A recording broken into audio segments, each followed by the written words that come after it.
Hi, it is your buddy, Peace and Harmony with you here today. Much love going out to all the beautiful, empowered harmonizers. We are zooming in and focusing in on a great viewer question from an individual who is really having a hard time sort of getting through a relationship with a psychopathic female. They really have their claws in, they really have them sort of hook, line, and sinker, and it's very difficult to get off of thinking about them. How do you work through this? How do you settle this? How do you ground your emotions? And as a man, these feelings can come as quite a surprise. If you thought that you were very stable, that you couldn't really, ever, feel this way. This is scary. You feel alone, exposed. You don't know where to turn. This can really shake your sense of manhood and your identity. So it is very important to understand that this is, unfortunately, it's a growing and a common, experience. Just not a lot of people know where to turn to. They don't know where to find help.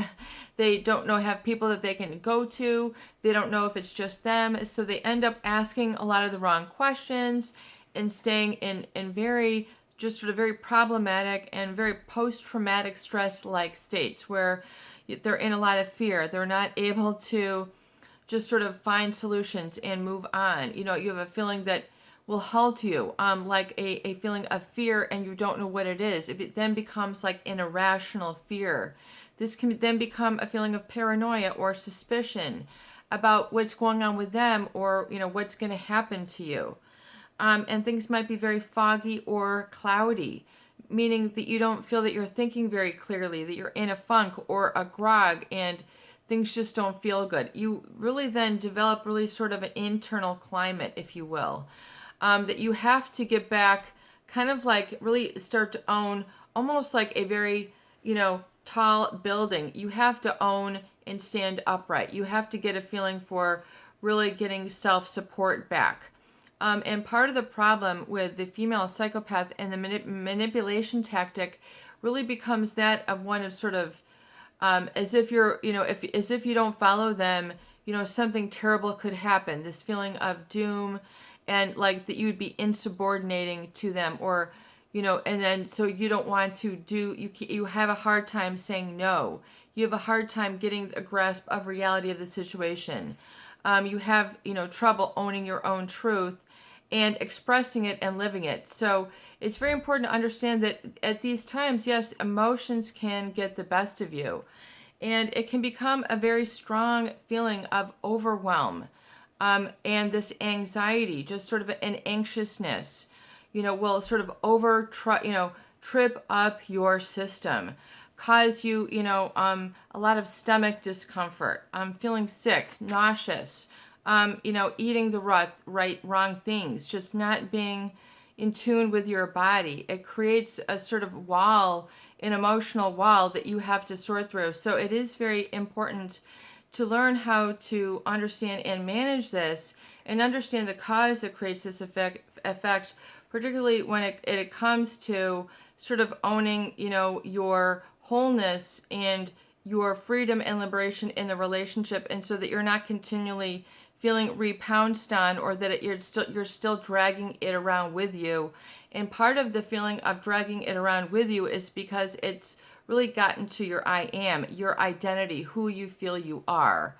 So it's important to understand the role of the identity in this. And you can even suffer what people might call an identity crisis, what feels like a midlife crisis. I didn't see this coming. This shouldn't happen to me. I mean, there's all these reasons, yes, that are very valid and true, but realize that this is important to acknowledge and validate and go, whoa, okay, what is the cause? Let's get this, mellowed out, dialed down. Let's get a better start. Let's get a grip on this. So things might be foggy for a while, and the problem with this sort of middle ground in getting hold of things and having a balance emotionally and intellectually, spiritually, as well as kind of psychologically, you need to learn and ask the right questions about what you're dealing with and become very real, pragmatic, and don't get don't fall for the emotional tsunami of overwhelm of all the button pushing that these individuals will do. Remember that the female psychopath is a master manipulator. I mean, this is what they do. They are divisive. Not only do they pit people against each other and create a lot of this emotional overwhelm that you kind of feel like you have to control some moving parts that you can't see, so you're setting yourself up for failure, thinking that you have to manage and control all these other things. You just need to really hit on a couple of cylinders and get a couple things and allow it to soak in, marinate, soak up, digest, make sense, come together, have it sort of be released from you, and so you get perspective. And as we're saying before, an important tool in this, in healing, is the cognitive tool of metacognition, which is your ability of your brain to think about what you're thinking about. So, for example, if you were to, in the privacy of this video, just take a quick moment and do a body scan, meaning how does your body feel at this moment? If you were to scan from the top of your head, the crown of your head, and just scanning down, all the way, through your head, your neck, your upper back, your torso, your abdomen, all the way down through your legs and your feet, are you holding any tension? Are you gripping anywhere? Is it in the back of the jaw? Is it in the stomach? Is it in the neck or the shoulders? Is it the teeth? Realize where you're holding on to this, because this is physiologically perpetuating a lot of the fear. So you have to realize your body kind of snaps into fear place. It just sort of, just like a snap of a jacket, it just sort of will go into this hyper arousal, what is known in psychology as the fight or flight response. So anytime you feel threatened, or fearful, your body will automatically go into this. It's part of your limbic system, your limbic brain. It's been with you for eons, it's meant to, but you have to learn how to harness it. And so interesting, because some people who meditate, they call it like harnessing the dragon and all this different stuff. And, whatever it is, you want to find out a good name for that. Harness the chi, harness your feelings, harness your emotions, harness the butterflies, harness the heebie-jeebies, handle the nausea, whatever it is. You have to get very, very aware through the role of metacognition. So your ability to think what you're thinking about, that's called metacognition. And so you can engage in that thought process right now where you're able to tune into yourself, which is oftentimes a very rare experience if you've been with a female psychopath, because you don't realize it, but you're always tuning into them. That is the problem. It escapes you. It eludes you. It surprises you one day and you go, whoa, my whole life, my whole marriage, my whole relationship, my whole work thing, whatever it is, has been spent on focusing on this individual and not focusing in on what's going on inside. So this becomes a real time out. This becomes a real essential. This becomes a very, very, very important, what seems to be simple, but oftentimes not experienced or engaged in first step. In other words, it becomes, the simple becomes very sophisticated or difficult. So it shows you how far off you've had to bend to get, to kind of juggle the plates with these female psychopath. But you can only take it so far. I can't bend anymore. I can't do this anymore. I literally have to stop now. This literally has to change. Like, these are feelings like you might have said, well, maybe one day, or, and then too many maybes, now becomes, it's got to be now. Like, enough of sweeping it off into the future. You have to get the kinks out. You have to figure out what is going on within. As I say, you're 2 feet. If you are sick, you have to go to the doctor, not this other person who you're holding up on, a 50-foot pedestal, on a stick the size of a dime. I mean, what are you doing? What are you trying to, juggle in terms of your understanding that's putting you into this overwhelm? The mental brainwash, I would say, it is to really understand really a lot about the brainwashing and gaslighting that goes on and goes on to the point of the degree of oftentimes dissociation or not being able to recognize yourself, not knowing who you are anymore, like all these like really scary feelings to people. They don't know where to go. They're like, I don't know who I am without this person. I don't know who I am without this quote unquote relationship. I don't know who I am without this family. I don't know who I am without this abuse. I don't know who I am if I'm not worried all the time. I'm not worried. I don't know who I am if I'm at ease.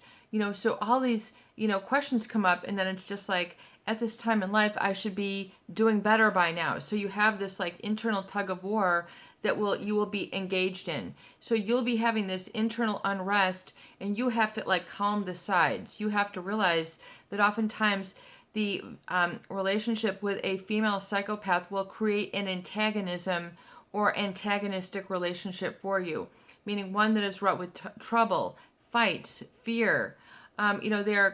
It's threatening to tear you down, but the real cognitive dissonance is in that it feels like it's tearing you down, but you also need it to build you up. So it creates a cognitive dissonance. In other words, two very discordant sounds. If you have ever heard like classical music, it's like, it's like discord. It's like it's in your body.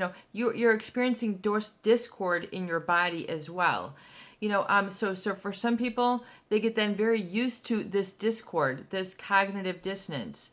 They think that this is, the next level of the relationship. They think that it's, being overwhelmed means I've got it going on, or, they equate this state, and you have to use the role of metacognition, your ability to think what you're thinking about, to see the degree of stress, which is, navigating you, and then creating this fight or flight experience where you're constantly on the fight or the flight. So in other words, always feeling that you're agitated and you have to confront something, or that it's so large and monstrous that you don't know how to get a structure to it. So you want to hide or run away. You want to, you want to curl up in a ball. You don't want to face reality anymore. I mean, it can become very severe. It can become very heavy. So you have to lighten the load, lighten the burden, and realize that, perpetuating this cycle of overwhelm will not get you the answer. So it's realizing that sort of come to state where you're more calm, and it has to be very neutral, just like a clean slate, a new beginning. And a lot of that, then is where you just need an experiential of I am. I mean, just ultra simple, getting it back to a very important, pivotal, place, which is being centered in the I. It sounds very simple, but it's an experiential state oftentimes that you are deprived of deliberately from a relationship of a female psychopath. They'll knowingly, truncate or sever you or separate you or divide you from your I am state. I mean, little by little, you don't notice it happening because it's like a grain of sand a day, but over 20, 30 years, it adds up to the point where you don't even recognize what was going on. And you find out you've got a full-blown problem. This is not fun, but we need to make it tolerable. You need to be able to lighten up and go, OMG, this is for real here, and I need, to be able to unplug. So you need to utilize and be able to unplug from that fear and just sort of that blanket of fear that they sort of throw over things, and that they will project and continue to trigger even while they're not there. So becoming aware and just unplugging from that is so important, because you regain a clarity and a sense of perspective. So that body scan can do that, developing that metacognition and tapping into that when you're feeling the fear, and just say, I am, and then I am at ease. There is no pressure, and so you can begin to see things and begin to then develop more positive I am states, such as gratitude, such as, safety, such as knowing boundaries, such as taking stock of where things are at. getting a handle on things, getting a handle on lessons learned. I talk about this in the book that I'm writing, but you have to have that real and sort of a real strong internal cleansing, a real different perspective, on things. You really, really need to be able to do that, because it becomes the enmeshment, and then the psychological overwhelm can become so great that it's very difficult to sort of tease out your own feelings and your own thoughts, and really to do the right thing, and to stop, living in a denial for part of it. So, and realizing that you don't have to feel ashamed, shameful, embarrassed. This is a growing, issue. As you can see, a lot of more people are needing and identifying this in their world, and they're realizing the devastation that it can take. It can take things down. It takes people down.